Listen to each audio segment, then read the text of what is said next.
Hi, friends. Welcome back to the Life Intended podcast. I'm your host, Kelly Berry, and today I'm sharing my first ever solo episode. I'm really excited. As many of you know, or some of you know, I have been working on a special project, my Life Intended journal and planner. I had this idea to do it, so I created it. I put it up on Amazon to sell about a month ago, and now I'm really ready to put it out there, help you understand why I think it's so important and why I want to get it in as many people's hands as possible. So I decided to do a dedicated episode to it where I'm actually going to talk about it a little bit and then go through it page by page and help you, whether you're deciding if you want to purchase a journal, you stumbled upon this episode, or you have a journal in hand. I hope this helps you see how valuable this tool can be and how to get the most out of it and make this a part of your life. What I hear a lot is people say, I'm not a journaler or I can't stick with anything. And I made this so that it's simple and, it doesn't take a ton of time. It's not a comprehensive to-do list. This is something that helps keep you focused and make intentional progress in your life towards your goals and the life that you want to live. So creating this journal was really, really fun for me. It was personal, helped me tap into my creativity, and I think I ended up putting together something that I'm just really proud of. And I wanted to explain how I got here. So over the years, as a business owner, as a busy professional, avid volunteer, ambitious person in general, turned mom, podcast host, I've come to realize the impact that intentional living can have on our lives, hence why I started this podcast in the first place. And I've seen this firsthand in my own life, as well as the hundreds of team members, business owners, and people that I've worked with, how setting these clear intentions, reflecting, it's so important, reflecting on our experiences and taking actionable steps can lead to incredible personal and professional growth and fulfillment. So I wanted to design a tool that not only guides you, but inspires you and helps you keep the things that you want top of mind so that you can live each day with purpose. So this journal and planner is based on, I'll say it's based on like a system / process / tool that I have used every single day. Well, every single work day of the week since 2016. So it's been more than 8 years now. And the journal is really a combination of the insights, the strategies, the reflections, of how I've done this personally, things that I've taken away from some of our business planning tools, strategic planning processes, and how I've been able to create really a way to keep the things, the priorities, the goals top of mind so that I can make progress towards those every single day. So this journal is my way of helping you integrate these practices into your daily life in a tangible and practical way.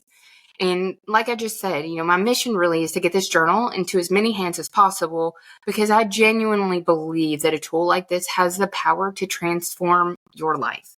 I know that sounds really big and grandiose, but I think that it does. I think that when you are intentional about your days, that makes you intentional about your weeks and your months and your years and helps you create the life that you want and that you're proud of and that you're joyful to be living. So I just want you all to experience like the clarity and direction and joy that comes from living intentionally. So I'm going to get started. Like I said, whether you're here because you're trying to decide, is this journal for me, or you've got it in your hands, let's talk about what it is and how you're going to use it. So, and in the beginning, the first thing I talk about is just like the introduction, and I'm thumbing through it if you can hear the pages turning, kind of the guidelines. And this part of it is really to help you understand, like, how am I going to make this a part of my everyday? Because I think it's really critical. If you've read any books on habit forming, like Atomic Habits, they talk about habit stacking. So I kind of want you to think about, first of all, like, how am I going to make this a part of what I do, especially if using a planner or using a journal is just not something that you've done before, or you've tried it a million times and you've never been able to keep up with it. What I want you to do is figure out, where am I going to use it? When am I going to use it? And how long am I going to set aside to do this. You can use this in 5 minutes a day or less, really. But the purpose is like figure out when and make that a part of your day. If you wake up first thing and hit the gym, maybe this is what you do between waking up and hitting the gym. Maybe it's what you do after you go to the gym before you get in the shower. Like, what are you already doing that you can stack this on top of? That's called habit stacking. That's the best way to make something new a part of your life. So I would encourage you to do kind of a mental audit of what does your day look like? How can you stack this on? Maybe you're only going to do it Monday through Friday. That's fine. Maybe you're going to do it Monday, Wednesday, and Friday. Maybe you're going to do it Mondays and Fridays. It doesn't really matter. It can be done a lot of different ways. You do have to have a relatively consistent cadence. I don't think you're going to be able to do something like this once a month and have it like get the benefit from it. So I would recommend a few times a week at least. So try to think about when do you have some time? When can you stack this onto something else and do that? Set that intention that you're going to start using this in that way. So that's what it is. Create a routine. Then you really have to look inward at this part. How can you make sure that you're being open and honest? How can you hold up the things that you're putting in here or the goals that you're setting for yourself against your heart and your desires? I haven't gone into this in a podcast episode yet. It's on my radar. One of the reasons that I wanted to do this podcast in the first place is to help people identify what is important to them. If I'm going to live an intentional life, how am I going to do that in a way that helps me do the things that I love and get away from comparison? Am I spending the time that I have in ways that I want to spend it, or am I doing the things that I think like I see and I'm comparing my life to? So how can we kind of break free from that? So being really open and honest, when you're setting these goals, I want you to think like, is this really my heart's desire? Is this really what I want for my life? Or is this what I think somebody else's expectation of me is? So that's really important part. Be open and honest. Honesty with yourself is key in making sure that you're setting up all of these goals and actions so that you live an aligned and happy life. I think it's when we get into that friction of doing things that we really are only doing because we think that's expected of us, or we think it's what we should want. Really be honest with yourself when you're setting, your values, your passions, your goals. Honesty is important. Reflection is another thing that I just can't talk about enough. You have to set aside time to reflect on what has happened, how you feel about what has happened, on your progress, how you have been responsible for your progress or not making progress. It's another one of those, being honest with yourself. Like, have you done everything that you were supposed to do? Have you been an obstacle? And really, reflection is just looking into a mirror. It's not judgment necessarily. It's just reflection. It's to help you make better and more intentional steps forward. And then my next thing is just personalize it. There are a lot of prompts in here. There's a lot of structure to it, but really it's here to make this your own and to work for you. So then the next part of this is about discovering what are your intentions. So it says understanding and setting your intentions is crucial as it guides your actions and decisions towards meaningful and fulfilled life. So take some time to think about the prompts that I have in here and the questions laid out, and then use the workbook pages included in here to document your thoughts and responses. So the first thing I ask you to do is to identify your values, your core values. What matters most to you? These are the things that shape your behaviors and your decisions. And if you don't already know what your values are, I do encourage you to take some time here and maybe do a little bit of research or a lot of reflection. What I usually will tell people is that you already have values. These aren't things that you're going to go out and say, I want this thing to be important to me. These are already things, especially as, women in our 30s, 40s, 50s, beyond, that we already know we already have values, I will say. We may not have recognized them or taken the time to identify them. So that's what this section is for. It's just taking the time to write down the values that resonate deeply with you Because when you do things that are in alignment or feel true to your values, that is when you're able to, like, those things are more fulfilling. You're able to stick with them. They are what contribute to a life that feels, I'll say, a life that feels fulfilling. So that's the part on values and why I think that is so important. Your passions. This is another area where I think it's just really important to be honest and authentic. When you're thinking about what are your passions, these are the things like, what do you truly like to spend your time doing? What motivates you? What helps you? What feels fulfilling? For me, a lot of this is why I am always involved in some sort of volunteer work or philanthropy. Is it is fulfilling to me to give of my time, of my talents, in whatever way that I can to help organizations, to help people, to help causes that are impactful. And so I always have to make sure that I have some sort of balance in my life or some sort of time carved out where I can give back. That's really important to me. Other passions include cooking, include traveling. So this may come more easily to you than the values section. But the point of documenting these things are you want to make sure that these are built into your life. If you have a list of 15 passions, and then you go and you look at your goals and your quarterly goals and your weekly planning, and there is no trace of them, you can tell that you're not really in alignment. So you want to make sure you identify those and then hold them up against what you're actually spending your time on. And then there's a lot of goal setting in this journal and planner, where you're looking more long-term, so at an annual goal, and then we break those down into quarterly goals that we're supporting through weekly plans. And so goal setting can be a little bit, I'll say, intimidating if it's not something that you've done a lot of in the past, especially on a personal level. It's important and it's worth taking the time to do it well. So, goals in and of themselves are aspirational, but there are some things that you can do to make sure that the goals that you're setting are good goals. And I don't know if you've heard, you probably have, the SMART framework. So SMART stands for specific, measurable, achievable, relevant, and time bound.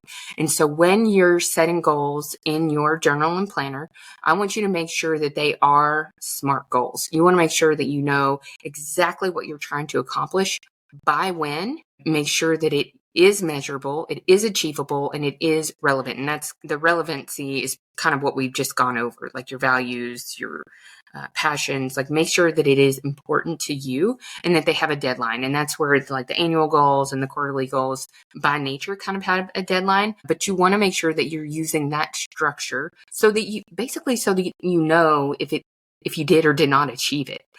Because there is a lot of pretty loose goal setting. Like, I want to be in better shape. Well, how do you judge that? Or I want to travel more, or I want to save more money. You just have to be more detailed about the framework of what that goal is. And that will help you set a better plan, because you can always say, I want to save more money, or I want to spend less money. Then what's the plan look like to get there? And so in order to be more specific, like, okay, I want to double the amount that I'm contributing to my retirement each month, or I want to set aside $500 a month for my child's college education, or I want to cut back my grocery spending by 25%. Those are smarter goals. Those are pretty, I'll say, easy to quantify. Financial ones are always easy to qualify, but I think that you can take that framework and apply those to other ones. In the goal setting section, it's just really important to use that smarter goal setting framework to ensure that you know when those goals are or are not met. That'll help you achieve them or come up with a plan if you miss the mark. Then there's kind of like this life evaluation section, and that really is for reflecting and evaluating your life across, various dimensions. So your career, your relationships, your health, your personal growth. And then there's another component separate from that to evaluate your relationships. And I think that evaluating your relationships is a really important and often overlooked one. Your relationships, your circle, your family. It really allows you to ensure that your relationships are healthy, that they are balanced, that the people that you are spending your time with are aligned with your values, aligned with your passions. They're fostering an environment that supports you, supports your growth, and supports your well-being. And so I think that this is really key. I think, I've talked to a couple of experts recently, and there's been this in the past several years, a big focus on, for many years, there's been a big focus on physical health. And that's great because it's extremely important. More recently, we are seeing a really big focus on mental health. And that's extremely important because it's so prevalent. I think what's coming next is a focus on relational health, relationships of all kind. We've seen for a lot of years, there's marital counseling, family counseling, but there are so many dimensions to relationships in your life and how they impact you. And so this is kind of, just a little audit with some things to think about so that you can begin to make sure that you are surrounding yourself with people who are helping you create and achieve the life that you want. It's a difficult thing. It's not something you can make quick or easy changes to, but in my opinion, becoming aware of people, and you in your heart the way that people that you have relationships make you feel when you see them, when they call you, that like gut instinct. It tells you a lot about the health of that relationship or how it's either contributing to or taking away from your life. I think Nick told me not too long ago there's like a sofa relationship. I can't remember exactly what it was called. Basically, it's like who in your life after you interact with them make you feel like you need to lay down on the sofa and take a nap. So that's just another way to think about it. But evaluating relationships, bottom line, super, super important. And so you want to make sure that you take some thought. So a lot of that is just, not something that you do all the time in this journal. It's like the pre-work to make sure that you have all of the things extracted from your mind and your heart about who you are, who you want to be, who you want to surround yourself with. And then you can turn all of these insights into action. So that's what the next section is about. Setting these annual goals. And annual goal setting, again, if you've not done this, it's challenging, but I would say don't worry about getting it perfect. Don't worry about being like the biggest, the most important goals to you. Like with anything, my advice is just get started. I'm asking you to pick 3 big annual goals, 3 things that are really important to you. If you can't think of 3, do 2. If you can't think of 2, do 1. But I am going to say you've got to do 1. One thing that you want to accomplish in the next year. Quarterly planning, that is breaking that annual goal down into what do I need to do in this next quarter, in this next 13 weeks, that's how long a quarter is, to achieve this annual goal. So to just walk you through an example, let's say that one of your annual goals is to get a promotion at work. Okay, so like you probably know what are the things that you need to do to get this promotion at work. Maybe one of them is complete a certification or complete a training program. So maybe that is your next quarter's goal. And you can then look at that next 13 weeks. Okay, how am I going to achieve this goal in the next 13 weeks? Okay, well, this certification is a 25-hour program. I need to set aside 2 hours a week. That's how you kind of step back and build this into your life. Okay, another example for an annual goal would be, I want to read X number of books in a year. I think this is very popular for a lot of people, whether it's 12, so you want to do 1 a month, whether it's 24, you want to do 2 a month, 50, 100, whatever it is for you. That's a big goal for a lot of people. Reading is pleasurable and it's also educational. So if your annual goal is to read 24 books this year, in the next quarter, you need to read, what is 24 divided by 4? 6. So you need to read 6 books. And so that's like one every 2 weeks. You can break that down and say, okay, well, in order to do that, I'm going to need to read 20 pages a day, 25 pages a day, whatever it is. It's pretty simple to like backtrack that. We already talked about financial health and wellness. It could be, I want to run a half marathon. I want to make sure I work out 4 times a week, whatever it is. Those are like the specific and actionable. You can take that, break them down from annual to quarterly.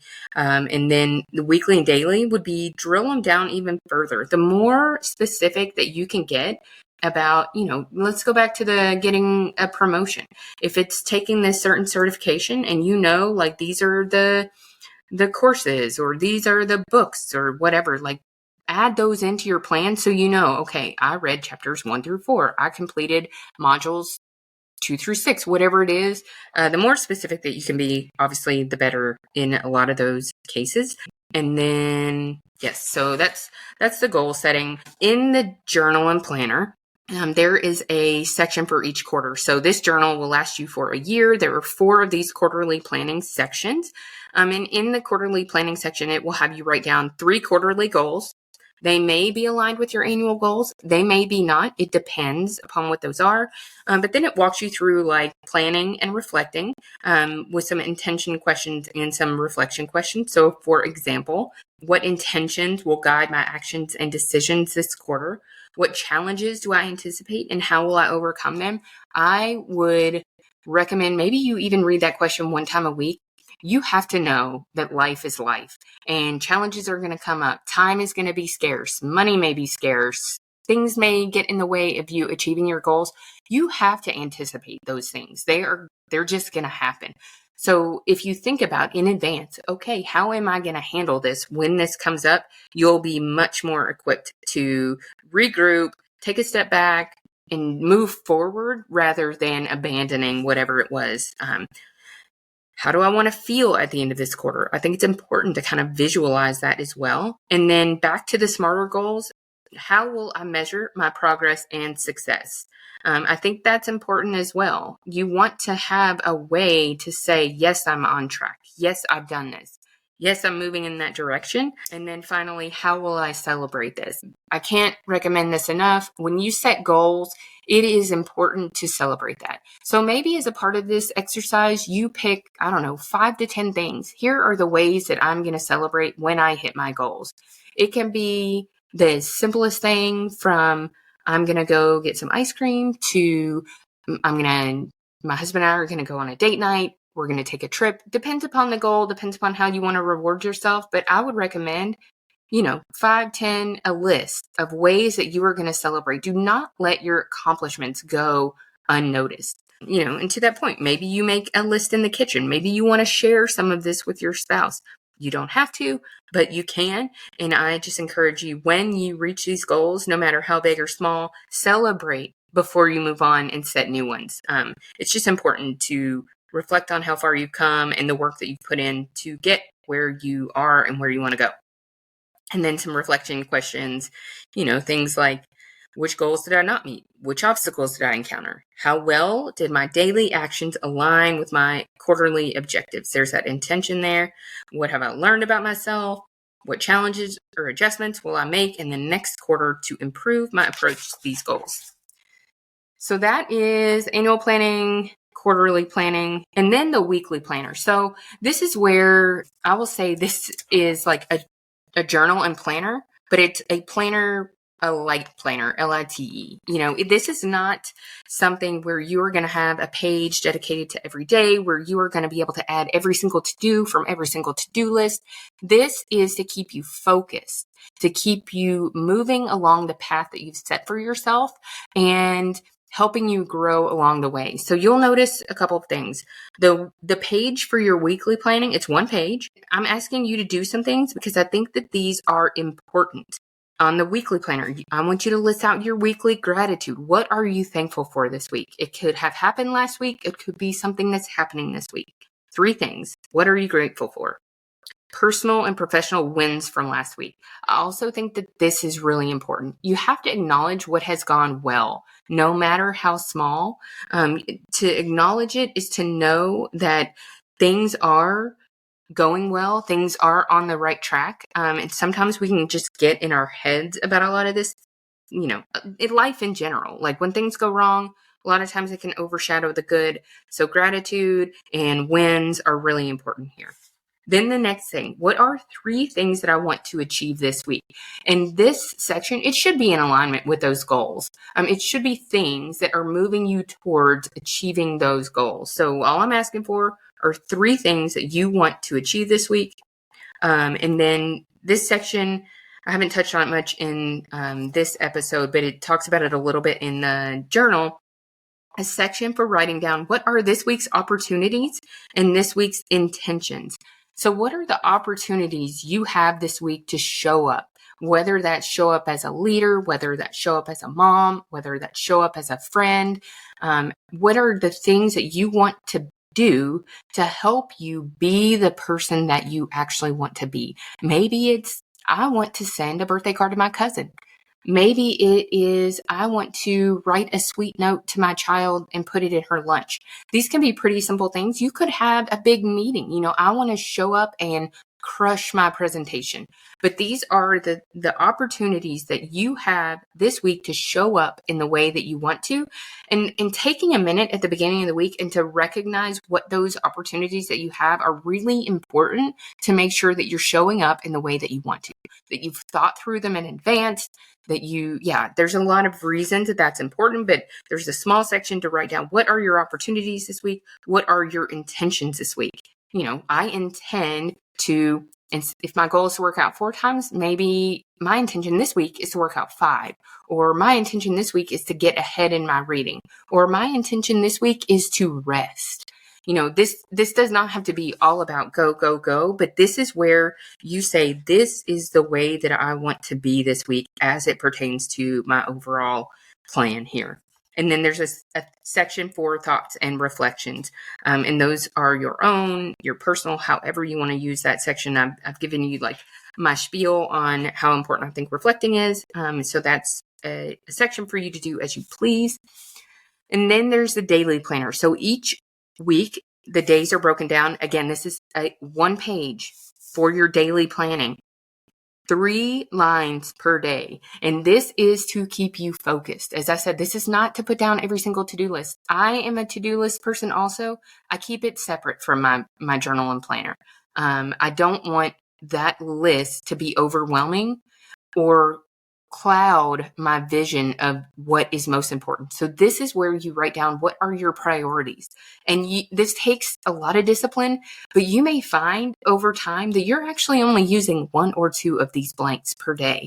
And I would just really, really, really encourage you to think about what are these priorities. Like if I can only get 1 thing done today, that's the thing at the top of the list. If I can get 2 things done, what's that? If I can get 3, even better. But again, this is not a place for every single thing. It's not for your grocery list. It's not for, all the things I have to remember about my daughter's school. This is for you and moving towards your intentional life. So 3 lines per day to write down your top priorities. There is another little section. It's tiny. It's got 5 lines. That's for to-dos. I would say leave your more high level to-dos for here. And then a small section, again, 5 lines for meetings and appointments. And then there's a little bit longer section for any other notes and thoughts, really any other things that you need to include there. And then again, that is the annual, quarterly, weekly, and daily sections. This will take you through an entire calendar year. So even though, right now as I'm recording this, it's almost end of June. So no better time to start than the second half of the year, really. But it will take you through a full calendar year to this time next year. And then towards the end, there are, maybe 40, 50 pages or so of lined paper for journaling. So this is, if you want to journal through something, if journaling is something that you want to get started, there is plenty of room to do that as well. I hope that helps you see the purpose in this journal, how it really is a tool. And again, it is I keep calling it a journal and a planner, and it really is both. This is going to help you extract the values and the purpose that you want for your life, and then create a life that supports that. And I think, if there's anything that you can gain from the mission of my podcast and this journal, is that, it is my hope for you that you have the tools and are just becoming more aware of ways that you can live an intentional and purposeful life, because it really is, helps you discover who you are, what you want out of life, and then helps you go out and get that. So thanks for taking a few minutes to listen to this. You can get the journal on Amazon. Just not Google. Well, you can Google it, but when you're on Amazon, just search for Life Intended Journal. You will see it come up. List me, Kelly Berry, as the author. And you can also find a link directly to it in the show notes here. A couple of other requests. If you already have the planner, or if you're buying the planner, I would really, really, really appreciate you giving it an authentic review on Amazon. The more reviews, the better. The more people's hands we can get it in, the more people will see it. If you have any feedback on the journal, you can email that to me directly. Kelly@kellyberry.info. I am serious when I say, if you have valuable feedback, or you think that there is something that can be done to improve the journal, definitely let me know. I love feedback. So send it, good, bad, critical, constructive, whatever you got, let me know. And then another favor to ask, if you've been listening to the podcast and if you love it, please leave me a rating review on Apple Podcasts, iTunes, or Spotify. It would be much appreciated. That is the best way to help other people learn about and listen to Life Intended. So thank you very much. I hope you pick up your journal, and I also hope you let me know how you like it. So I will talk to you again next week.